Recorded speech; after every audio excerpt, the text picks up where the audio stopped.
많은 분들이 요청해 주다 보니까 저도 파이코인 어떤 것인지 궁금해지네요. 그래서 한번 살펴보는 시간 갖도록 해보겠습니다. 뭔가 명확한 비전과 메리트가 있으니까 이렇게 지지자들이 계속 늘어가는 원인이 있겠죠.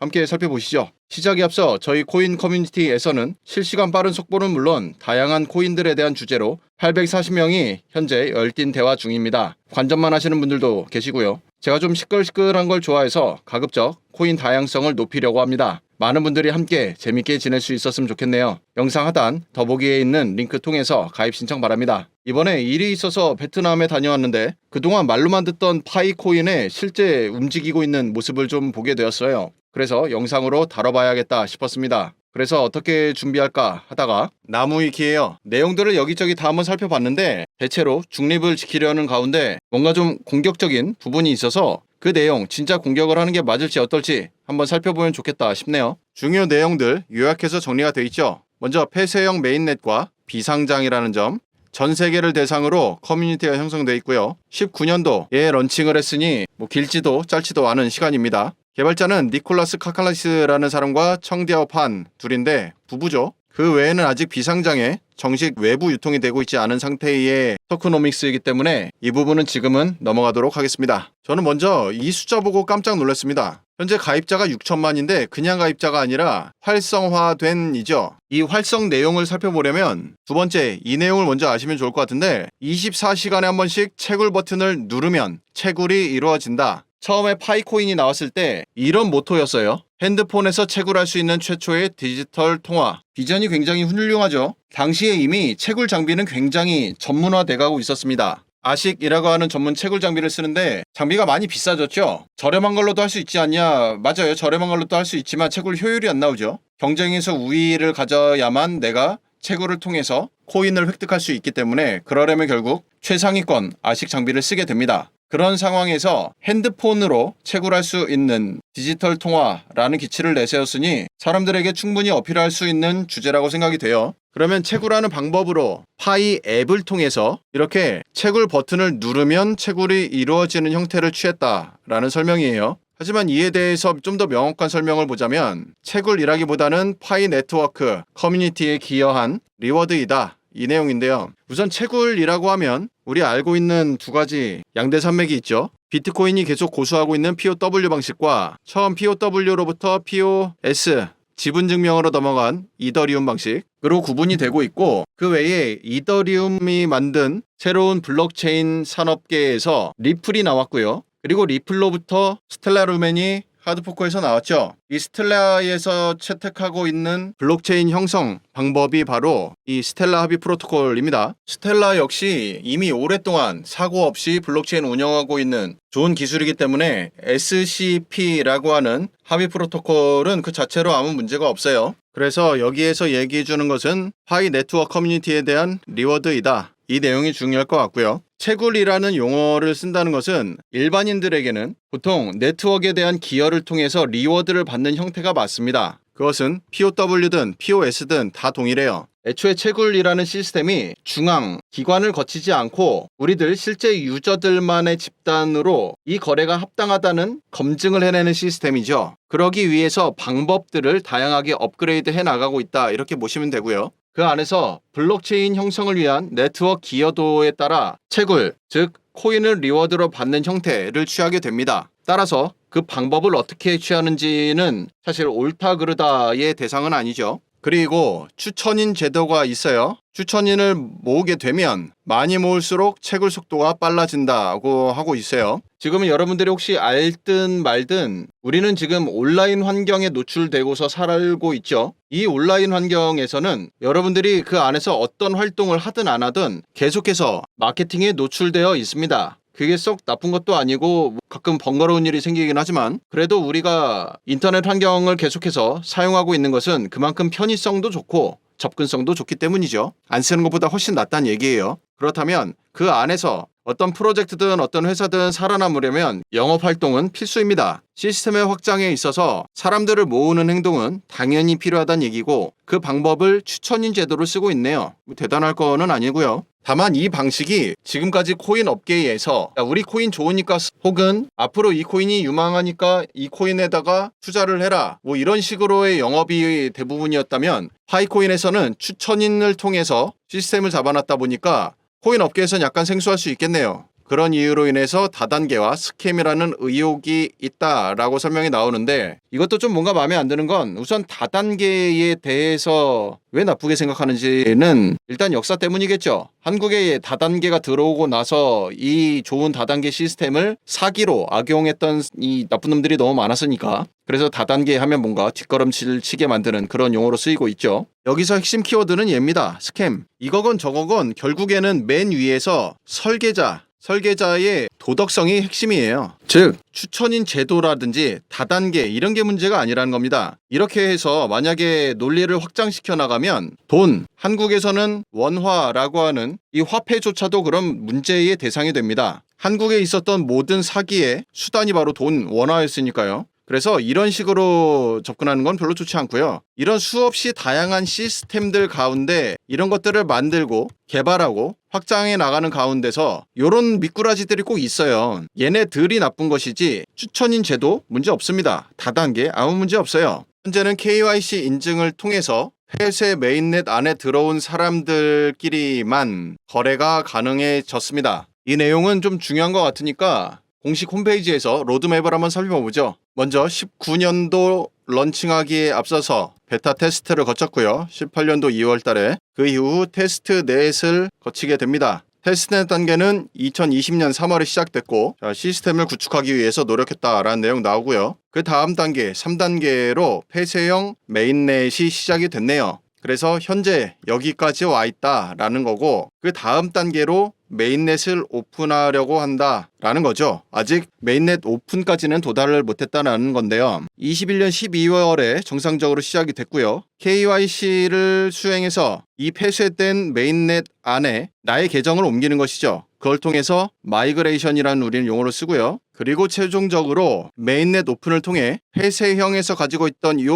울타리를 제거하고 다른 네트워크와 지갑과 메인넷에 연결되는 다른 사람들 모두 다 연결을 허용해주는 단계로 넘어간다고 합니다. 자, 현재 여기 있으니까 로드맵대로 잘 된다고 하면 이 블랭크의 색깔이 칠해지면서 메인넷 오픈까지 볼 수가 있겠죠. 몇 가지 조건부이긴 하지만 현재 목표는 올해 말 정도로 예정이라고 합니다. 이렇게 지켜보면 될 것 같은데 현재 이런저런 소음이 나오는 가장 큰 이유 두 가지가 여기 나오네요. 첫 번째, 폐쇄형 메인넷이고 두 번째, 폐쇄형 메인넷 안에 들어가기 위한 KYC 인증. 여기에 대해서 좀 간략히 살펴보죠. 우선 KYC 인증이라는 것은 여러분들 모두 하나 이상 암호화폐 거래소에는 다들 가입해 보셨을 테니 KYC 인증은 다들 경험해 보셨을 거고요. 신분증과 실제 이 사람이 같은 사람인지를 확인하는 과정을 KYC라고 하죠. 그러다 보니 신분증에 있는 이런 정보들, 개인정보가 탈취되는 거 아니냐라는 걱정이죠. 다시 말씀드리지만 우리가 어떤 수단을 쓰든지 간에 중요한 것은 개발자의 도덕성이 있다고 말씀드렸어요. 아무리 혁신적인 걸 만들어도 도덕성이 꽝이면 결국엔 사기로 넘어갑니다. 언제나 마찬가지였죠.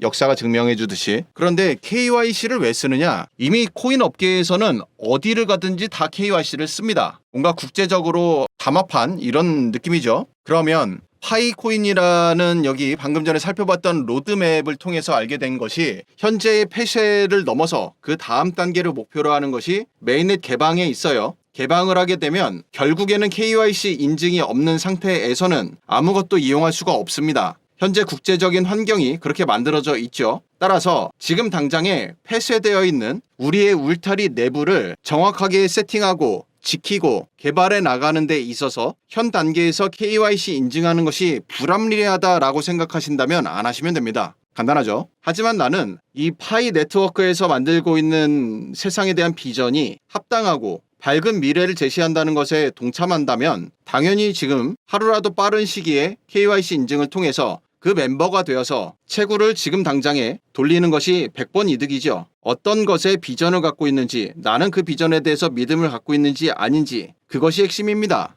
여러분, 흔히 알고 계시는 알트코인 투자들이 대체로 다 마찬가지예요. 이 알트가 얘기하고 있는 어떤 현행 시스템의 문제들, 현행 시스템이라면 다양한 타겟이 있죠. 기존은 오프라인 시스템, 정부가 만드는 시스템 등등 이쪽에 대한 문제도 제기가 될 수 있고, 지금까지 있었던 블록체인 산업 안의 문제일 수도 있고요. 그런 문제들을 파악하고 나의 프로젝트를 통해서 개선해 나가는 것, 그건 사업의 기본적인 자세입니다. 최근에 월드코인이라고 기억하시죠? 생성형 AI 혁명으로 전 세계에 집중을 받은 샘 얼트먼, 이분이 만든 월드코인이라는 것도 상당히 구설수에 올라왔죠. 지금도 그렇고요. 왜냐하면 인증 수단으로 홍채 인식을 요구합니다. 그러다 보니 자연스럽게 개인을 증빙할 수 있는 최상위 인증 수단으로 홍채를 썼기 때문에 그 시스템 자체에 대해서는 문제가 없어요. 그것을 개인 정보 탈취 목적으로 이 샘 알트먼, 이 사람이 전 세계의 수많은 개인 정보들을 악용할 목적으로 가지고 있다라고 하면은 그거는 사기가 되죠. 그래서 개발자의 도덕성이 핵심입니다. 현 단계를 넘어서 어차피 메인넷 갈 거면 이 메인넷을 오픈한다고 하면 KYC 인증은 필수예요. 필수는 필수인데 이것을 메인넷을 오픈해서 다른 네트워크나 지갑 간에 연결을 하는 과정에서 KYC를 요구를 했더라면 아마 반발이 덜 했을 것 같긴 합니다. 그런데 다시 밝히지만 이것은 시스템에서 선택이라는 점 넘어가죠. 제가 궁금한 것은 사실 자료 읽으면서 이거예요. 24년 연말에 개방형 메인넷을 출시할 수 있다고 본인이 직접 언급을 했는데 이 필요한 조건, 이게 뭔지를 제가 모르겠네요. 일단 여러분, 블록체인이라고 하는 기술이든 사업이든 사상이든 이것을 운영함에 있어서 제일 중요한 건 뭐냐면 투명성입니다. 폐쇄형, 개방형 이런 건 중요한 게 아니에요. 말씀드린 것처럼 선택이거든요. 그런데 투명성은 얘기가 달라요.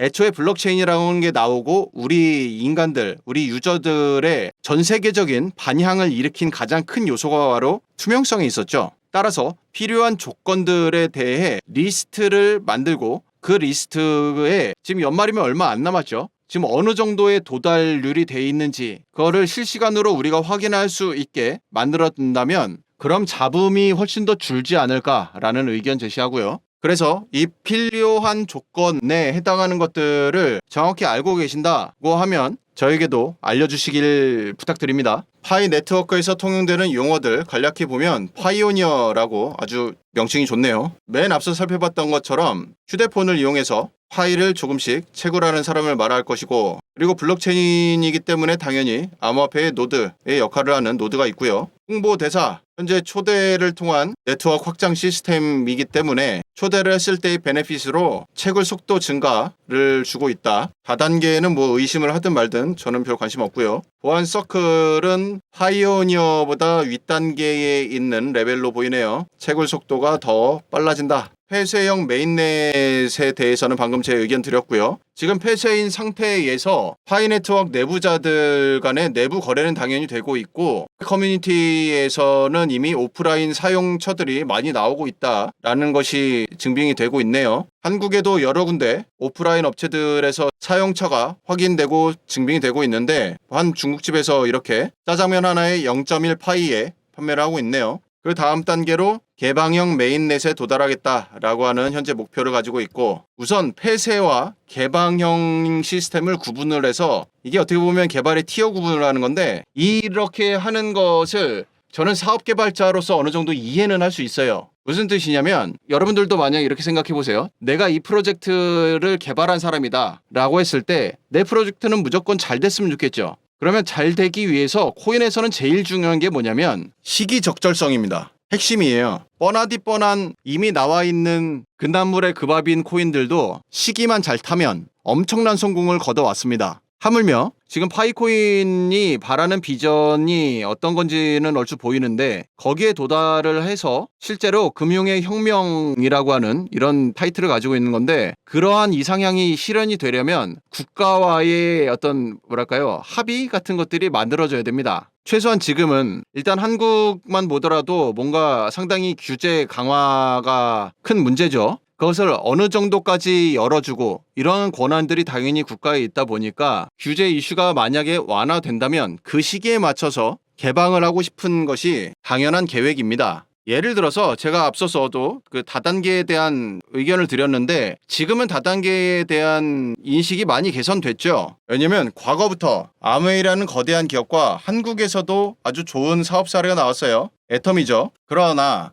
2000년 초반부터 2010년 뭐 이때까지는 정말 거의 암흑기를 거쳤어요. 엄청나게 많은 사기꾼들이 다단계를 등에 업고 사기를 치면서 피해자들이 너무 많이 발생했어요. 그러자 다단계는 나쁜 거야 라고 하면서 색안경이 끼어져 버렸죠. 이렇게. 따라서 내가 만약 다단계로서 좋은 사업을 만들겠다 하더라도 그 당시에는 안 하는 게 맞았을 거예요. 그나마 지금은 애터미 이후에 조금은 나아진 것 같습니다. 이렇듯 시기가 중요하다는 거 강조드리고요. 그리고 앞에 살펴본 것처럼 올해 말에 개방형 메인넷으로 간다고 했을 때 조건이 있다고 했죠. 그 조건에 따른 뭔가 디테일이 중요한 요소라고 하는데 되게 궁금하네요. 어떤 조건일지. 그리고 마지막에 볼 거는 여기 개발자인 니콜라스 카칼리스는 스타트X의 CTO 출신이다 라고 하는데 스타트X는 되게 중요한 역할을 해온 기관입니다. 우리 흔히 잘 알고 있는 이 명문대학교 스탠포드는 뭐 미국의 유명한 학교들 많죠. 예일, 하버드, MIT 등등 많은데 그 중에서도 스탠포드가 어떤 입지에 있냐면 거의 스타트업의 성지로 인식이 되고 있어요. 거기 출신의 유명한 IT 스타트업 대표들이 많기도 하고 그들이 실제로 후학 양성을 위해서 물심양면 많이 도와줍니다.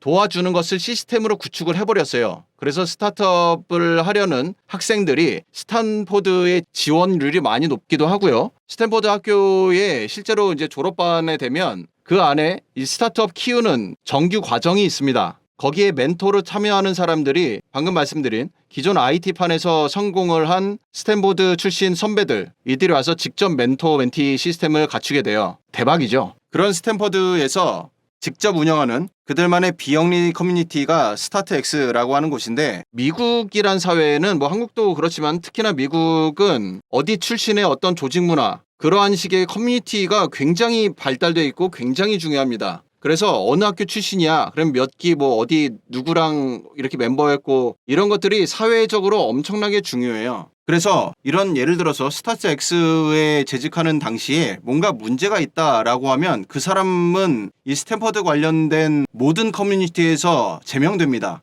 미국은 그런 거 굉장히 철저하게 지키거든요. 물론 그것이 사회적으로 사기를 걸러낼 수 있는 강력한 수단이 되냐라고 하면 저는 그렇다고 보는데 간혹 그것을 무시하고 사기를 치는 인간들이 있으니 그게 문제긴 하죠. 그래서 오늘 전반적인 내용을 살펴보았고요. 간략히 요약을 하자면 현재 폐쇄 메인넷에서 개방 메인넷으로 넘어가려고 하는 단계이고 이런 시스템 설계는 얼마든지 선택 가능한 요소입니다. 그리고 앞서 살펴봤던 KYC 같은 경우 또한 역시 단계마다 선택 가능한 옵션 중에 하나이고 어느 단계가 되면 필수이기 때문에 그것을 미리 선행을 했다 정도로 볼 수 있고요. 역시나 중요한 건 이렇든 저렇든 이 시스템 이들이 이야기하는 비전이 마음에 들면 하시면 됩니다. 만약에 내가 안 한다고 해서 할 사람을 욕할 것도 아니고 내가 그 안에서 먼저 이것의 좋은 비전을 보고 선행했기 때문에 지금 안 하고 있는 사람들이 답답해 보일 수도 있죠. 그것은 초기에 비트코인이 사회적인 이슈가 됐을 때 마찬가지였습니다. 심지어는 그 한참 전에 우리 2000년 초반에 보면 이제 막 옥션이라는 회사가 온라인 쇼핑이라는 문화를 만들고 있을 때 별의별 사건들이 많았어요. 물건을 구입했는데 박스 안에 갑자기 벽돌이 들어왔던 경우도 있었고 별의별 인증이 많았었죠. 그때 항상 그렇듯 시스템은 개발이 되고 새로운 것들이 출시가 돼요. 그것을 개발하는 사람, 이용하는 사람들이 어떻게 정착을 시키는지 그게 중요한 갈림길이 될 겁니다. 그래서 오늘은 파이코인에 대해 간략히 살펴보았는데요. 많은 진실들 사이에 언제든 오해와 최소한 왜곡들은 섞여 있을 수밖에 없어요. 그러다 보니 우리가 다뤄야 되고 같이 논의할 이야기가 많기도 하죠. 그래서 부탁드리고 싶은 건 파이코인에서 오랫동안 활동하신 분들 중에 파이코인 비전을 좀 더 객관적이고 명확하게 알려주실 수 있는 분이 계시면 실제로 알려주셨으면 좋겠어요. 특히 아까 전에 제가 궁금하다고 말씀드렸었던 개방형 메인넷으로 가기 위한 조건 이 내용은 진짜 궁금하네요. 그래서 만약 파이코인에서 활동하시는 분들 중에 저희 커뮤니티에 와주실 수 있는 분이 있으면 뭐 저희 커뮤니티에서도 당연히 찬성 반대는 나눠지겠지만 같이 교류할 수 있는 그런 기회가 마련되길 바라봅니다. 이 기회를 통해서 또 즐거운 토론 이어갈 수 있길 바라요. 파이오니어 분들 중에 저희 커뮤니티 구경 오시려는 분들은 영상 하단 더보기 안에 카톡 링크 있어요. 여기로 들어오셔서 숫자 6번 그리고 파이코인이라고 메시지 남겨주세요. 커뮤니티 초대 드리겠습니다. 파이코인에 투자를 하건 안 하건, 트레이딩에서 롱을 잡건 숏을 잡건, 엄마가 좋든 아빠가 좋든 중요한 건 본인의 선택입니다. 다만 강조하고 싶은 것은 의견이 한쪽으로만 치우치게 되는 것은 개인이든 집단이든 결코 바람직하지 않다고 생각합니다. 그래서 다양한 교류의 장이 열렸으면 좋겠네요. 영상 여기서 마무리하겠습니다. 가시기 전에 구독, 좋아요 꼭 부탁드립니다. 시청해주셔서 감사합니다.